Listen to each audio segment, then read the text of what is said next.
So we have another update to go over for Jaire Alexander. Last week, he did take part in the virtual meetings with the Packers, but it came out today from Matt LaFleur that Jaire is not taking part in the voluntary in-person workouts. It came out here from Matt Schneidman on X, who says, Matt LaFleur confirmed Jaire Alexander isn't taking part in voluntary in-person workout. LaFleur said, quote, I just know we're trying to work through it, end of quote. So at this point, there has still not been any kind of resolution between the Packers and Jaire Alexander.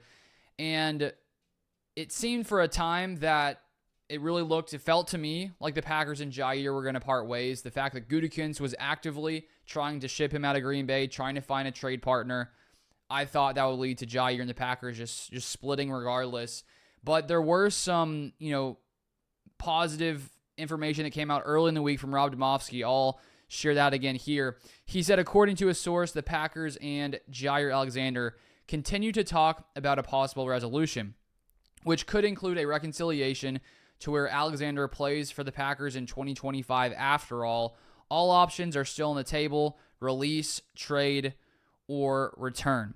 And so right now we're still in that waiting game, waiting to see what happens here. And I shared this in the video early in this week, sharing that other information, that at this point, the Packers not drafting a corner till round 7, the fact that it seems that other teams up to this point haven't wanted to trade for Jaire. One team seemingly wanted him to take some kind of restructure for his contract to bring him in, and Jaire didn't want to do that. That was reported from Tom Silverstein. And so it just feels to me at this point, because a team that has to trade for him would have to pay his $17.5 million salary in 2025, it seems that teams aren't valuing Jaire at that level just because of, I'm guessing, his injury history the past few years where he's missed a lot of games. And even at this point, if the Packers were to release him, will he make $17.5 million on the open market? I think that's debatable. I'm not sure if he would. And so it really feels like at this point, if you're the Packers, you save a little bit of money by releasing Jaire. The question is that worth it to Brian Gutekunst?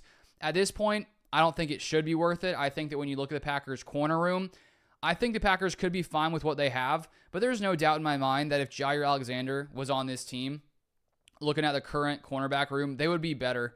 Sure, we don't know how much he'll play. He's missed a lot of games. He's dealt with a lot of injuries. But if Jaire Alexander is healthy in 2025, the Packers' defense is going to be that much better. So I'm feeling like they'll come to a resolution. It feels to me, because Jaire may recognize that other teams out there maybe don't value him at $17.5 million if he were to be released, then he may end up making less money.